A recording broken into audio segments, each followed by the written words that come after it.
شباب سنير 2 اخباركم ايه؟ عاملين ايه؟ يا رب تكونوا بصحة وسلام وعافية.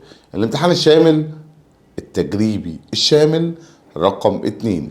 الامتحان التجريبي احنا اخدنا امتحان تجريبي 1 وده الامتحان التجريبي رقم 2. حضرتك هتتفرج على الامتحانين دول بلس تتفرج على المراجعة اللي احنا عملناها لامتحان شهر اكتوبر، المراجعة اللي نزلت على المنصة. يبقى انت عندك امتحانين اهو تحلهم بلس المراجعة اللي على المنصة. يلا بينا ندخل على الامتحان التاني. بص يا صديقي العزيز، اول سؤال بيقول لك ساين A بلس B اوفر ساين A بلس ساين B. طب هو ساين A بلس B ساين A بلس B هي ساين C اوفر ساين A بلس ساين B. طب ساين C دي اللي هي C سمول، وساين A اللي هي A سمول، وساين B اللي هي B سمول، يبقى C على A سمول بلس B سمول. طيب اللي بعديها ميجر A الميجر B الميجر C 2 to 3 to 4 A to B to C 2 to 3 to 4. اجيب هنا الصم 2 3 5 5 و 4 9 واحط تحتيها كام؟ انا اسف احط تحتيها 2 9 واحط تحتيها 180 عشان ده مجموع الانجلز في الترينجل 180. طب تعرف تجيب كل واحده؟ هعرف اجيب ايه؟ 180 تايمز 2 اوفر 9 تطلع ب 40. 180 تايمز 3 اوفر 9 تطلع ب 60. 180 تايمز 4 اوفر 9 تطلع ب 80. ماشي، يبقى هرسم الترينجل اهو، ادي A وادي B وادي C. ماشي، ميجر A بكام؟ ب 40، وميجر B ب 60، وميجر C ب 80. AB ب 12 سنتي، دي هنا طبعا A سمول ودي هنا B سمول ودي هنا C سمول. هكتب A سمول على ساين A الرول، B سمول على ساين B، C سمول على ساين C. A سمول على ساين A يعني معرفهاش، B سمول على ساين B معرفهاش، B سمول على ساين B اللي هي ساين 60، A سمول على ساين A اللي هي ساين 40، C سمول اللي هي AB ب 12 على ساين C اللي هي ساين 80. تعرف تجيب البي سمول؟ اعرف اجيب البي سمول طبعا، هتبقى 12 تايمز ساين 60 اوفر ساين 80. نمسك كالكوليتر اهو، 12 تايمز ساين 60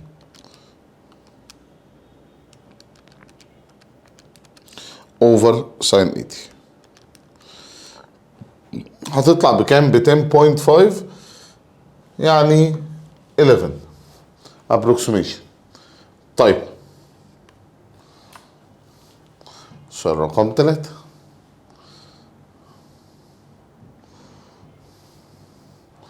سؤال رقم 3 هو هنا، او سوري هحل 4 الاول بعد كده 3. هنا بيقول لك ايه على ساين ايه؟ ايه على ساين ايه اللي هو 2R، وتاني واحده ساين بي على بي، ساين بي على بي اللي هي 1 على 2R. دي هتروح مع دي اتبقى 1. السؤال اللي بعديه area of shaded part. area of shaded part اللي هو ده.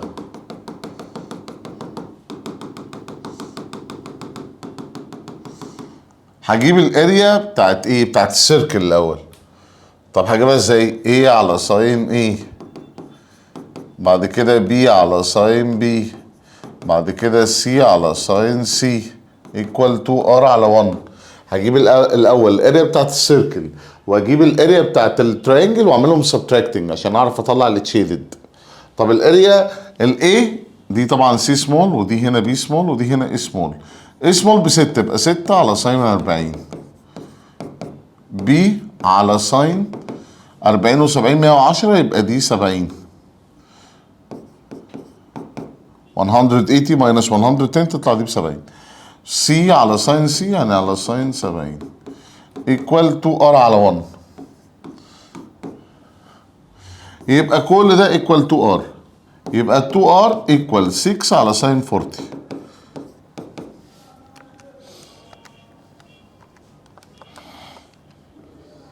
تطلع ب 9.3. يبقى الار equal 4.6.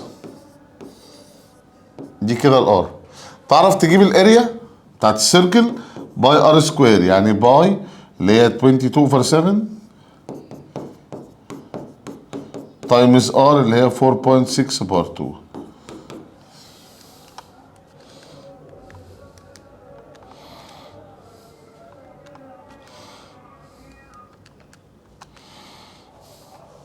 تطلع ب 66.5. 66.5 دي الاريا بتاعت مين؟ الاريا بتاعت السيركل. انا بقى عايز اجيب الاريا بتاعت التراينجل، هاف تايمز. طب اعرف اجيب البي سمول؟ اعرف اجيب البي سمول ده في ده على ده. جيب البي سمول يعني 6 تايمز ساين 70 اوفر ساين 40.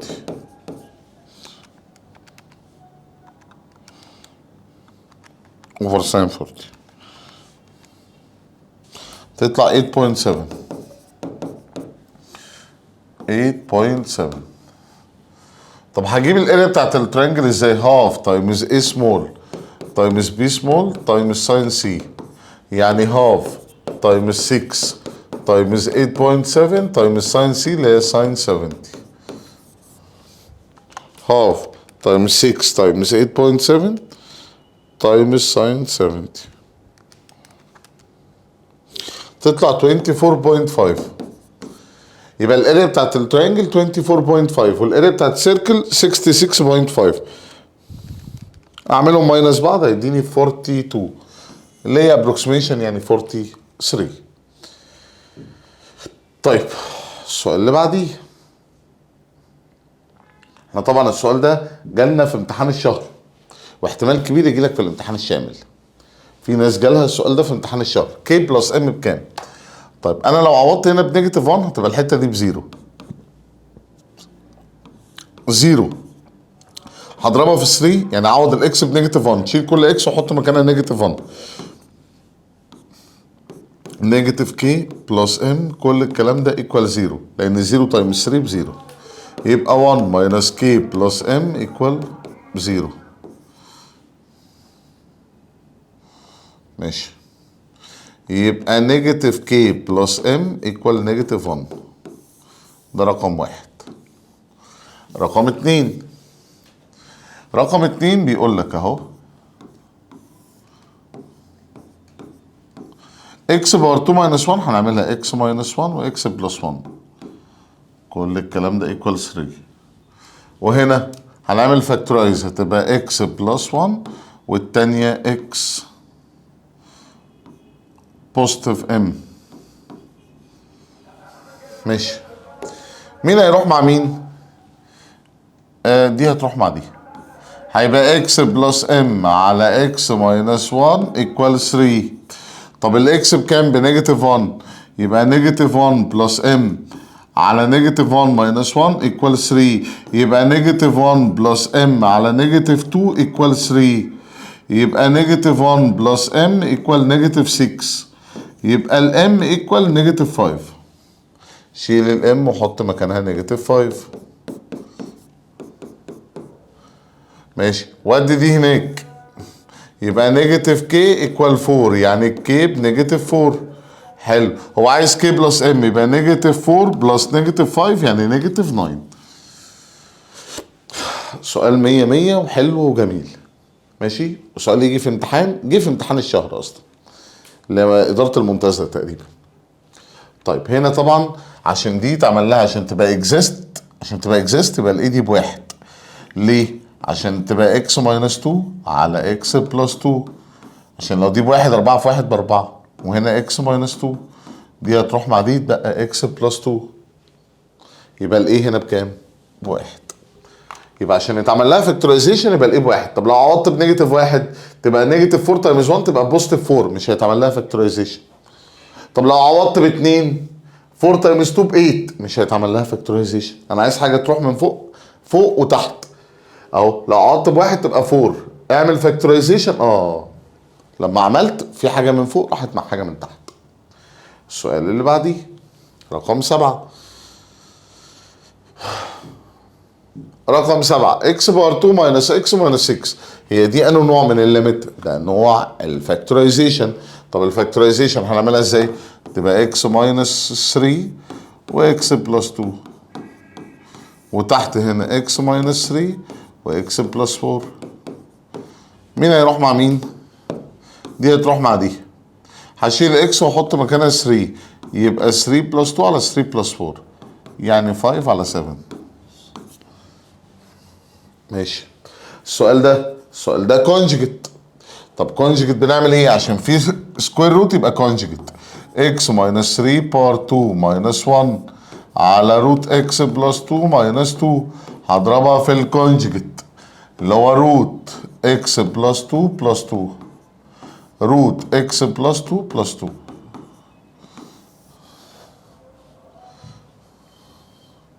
ماشي. اكس بلس 2 في اكس بلس 2 تبقى روت. الروت هتروح مع الروت تبقى اكس بلس 2. نيجاتيف في بوزيتيف بنيجاتيف. 2 في 2 ب 4. وهنا هكتب دي زي ما هي اكس ماينس 3 باور 2 ماينس 1 مضروبه في مين؟ مضروبه في روت اكس بلس 2 بلس 2. ماشي. تعرف تفك دي؟ اعرف افكها. اكس باور 2 ماينس 6 اكس بلس 9 ماينس 1 ودي روت اكس بلس 2 بلس 2 اوفر اكس بلس 2 ماينس 1 يعني اكس ماينس 2. كلام عظيم. تعال نفك البراكت. هتبقى اكس باور 2 ماينس 6 اكس 9 ماينس 1 تبقى 8 روت اكس بلس 2 بلس 2 على اكس ماينس 2. يبقى اكس ماينس 2 تحت وفوق روت اكس بلس 2 بلس 2. طب وهنا نعمل فاكتورايزيشن اكس ماينس 2 اكس بلس 4.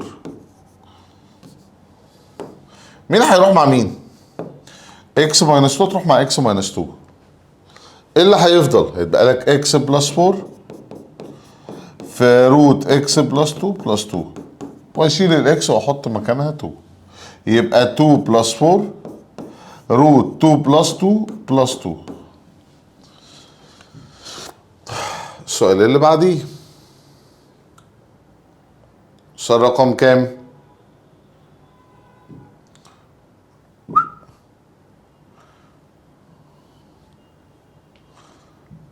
السؤال رقم 9 كيوبيك روت اكس بلس 5 ماينس 2 على اكس ماينس 5. طيب بص بقى، هي دي كده تبقى اكس بلس 3 اول باور 1 اوفر 3 كيوبيك روت ماينس 2 على اكس ماينس 5. ده انه نوع؟ ده النوع الليميت الاخير اللي احنا لسه واخدينه الحصه اللي قبل اللي فاتت.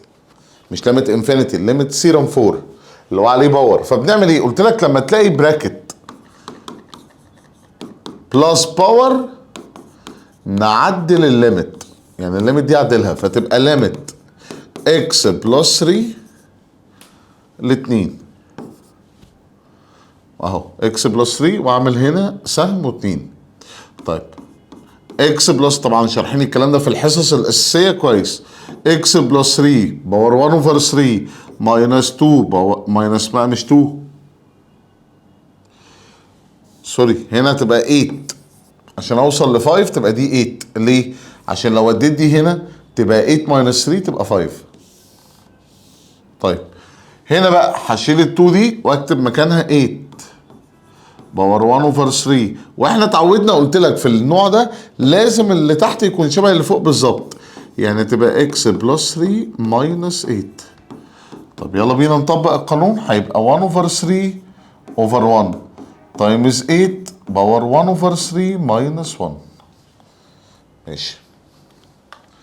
السؤال اللي بعديه اكس باور 13 اوفر 2 ماينس اكس باور هاف اوفر اكس باور 7 اوفر 2 ماينس اكس باور هاف. لو انا اخدت اكس باور هاف كومن فاكتور واضح ان هي مشتركه فوق وتحت.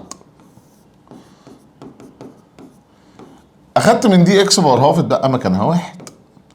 اخدت من دي اكس باور هاف 13 على 2، اخدت منها هاف يبقى 13 على 2. لما اخد منها يعني اعملها ديفايدد، يعني ماينس للباور، ماينس هاف، هتطلع بكام؟ اكس باور 6. نفس الكلام هنا، اكس باور 7 على 2، هعمل 7 على 2 تطلع اكس باور 3. هضيع ده مع ده، هحط الباور هنا 6 وهحط الباور هنا 3، يبقى 6 على 3 تايمز 1 باور 6 ماينس 3، تطلع الإجابة ب 2. السؤال اللي بعديه رقم 11. 3 ار ماينس 3 يبقى اكيد بكام؟ اكيد بتسعة. اشمعنى؟ هقول لك شيل الاكس وحط مكانها 3 يبقى 3 باور 2 ماينس 6 تايمز 3 بلس كي ايكوال 0، يبقى 9 ماينس 18 بلس كي ايكوال 0، يبقى نيجاتيف 9 بلس كي ايكوال 0، يبقى الكي ب 9. السؤال اللي بعديه عايز الدومين 1 على الكيوبيك روت. انا قلت لك في الشرح، او انت بصيت على المراجعه كويس وعلى الشرح كويس، قلت لك 1 على الكيوبيك روت بعمل ار اكسبت، هاخد اللي تحت ده واساويه بزيرو، ماشي، واجيب الاكس، هتطلع الاكس هنا برقمين، كام وكام؟ ب 6 ونيجاتيف 1، يبقى ار اكسبت 6 ونيجاتيف 1. طيب السؤال اللي بعديه رقم 13.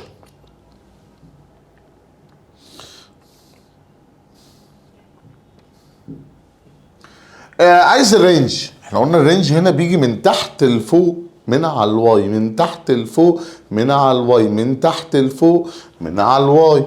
اهو تحت هنا نيجاتيف انفينيتي، واطلع لغايه الزيرو اوبن، يبقى من نيجاتيف انفينيتي لحد زيرو اوبن، بلس من 2 كلوزد لحد انفينيتي فوق، من 2 كلوزد لحد انفينيتي. يبقى هقول الرينج كلها ار اكسبت لو هي 0 اوبن اخليها كلوزد، ولو هي 2 كلوزد اخليها اوبن، يبقى ار اكسبت 0 كلوزد و2 اوبن، يبقى انا واحده سي. طيب السؤال اللي بعديه رقم 14. رقم 14 اف بلس جي.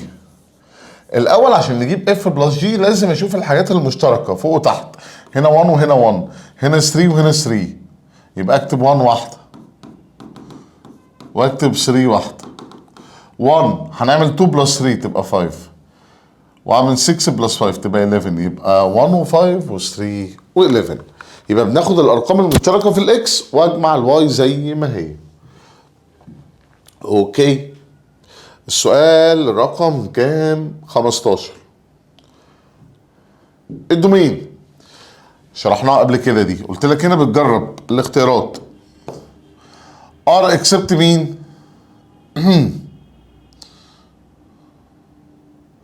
ار اكسبت 3 و5 كلوزد، 3 اوبن و5 كلوزد، لان ما ينفعش اعوض بال5، لان لو عوضت بال5 هنا تبقى 5 ماينس 5 0، ما ينفعش. عشان كده قلت لك كل الارقام ما عدا ال5 وال4 اللي قبليها من 3 لغايه 5، يعني 3 اوبن مش هاخدها، يعني 4 واللي بينهم و5.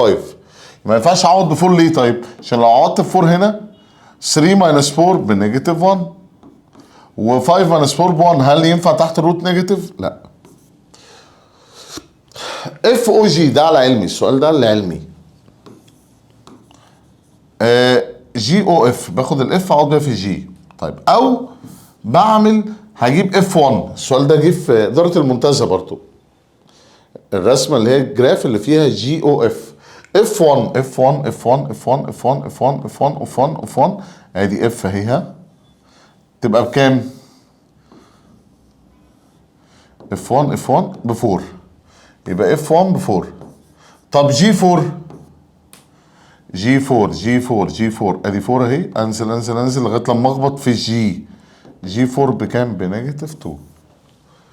طيب السؤال اللي بعديه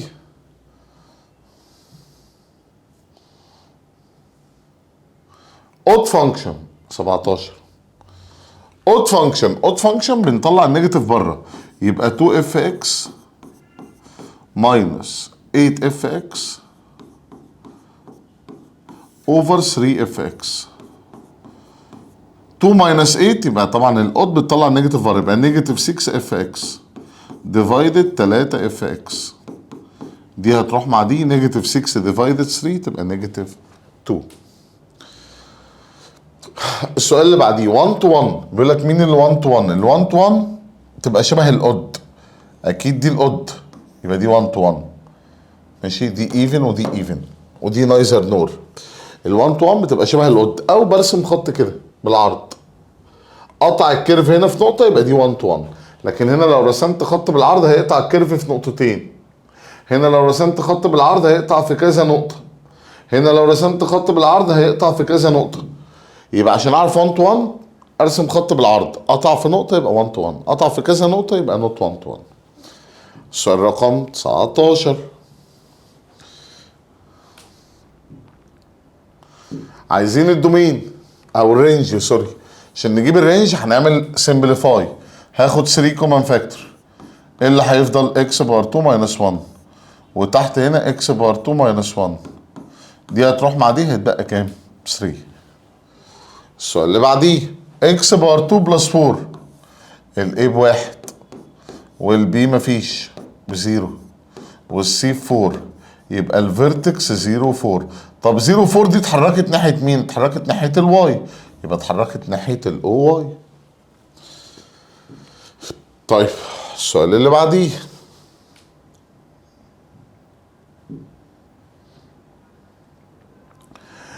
دي لا ما اخدناهاش لسه، ما اخدناهاش، ده ليسون 6 ولا دي اخدناها ولا دي. ماشي. طيب هنا بيقول لك ايه؟ هنا بيقول لك الاي بكام؟ الاي بواحد والبي بنيجاتيف 2 والسي مفيش، يبقى الفيرتكس نيجاتيف بي على ايه والسي، يعني 2 0. طب 2 0 دي فين؟ اهي، يبقى هي دي الرسمه الصح. طبعا 2 0 الرسمه هنا، واحده تقول لي طب ما دي 2 0، بس هنا رسمها لك هنا وهنا. لو دي نيجاتيف فوق، لو ال1 دي نيجاتيف كنت اخترت دي، لكن 1 بوزيتيف بنرسمها في الفيرست والسيرد، واكيد احنا قايلين الكلام ده في الريفيجن برضو.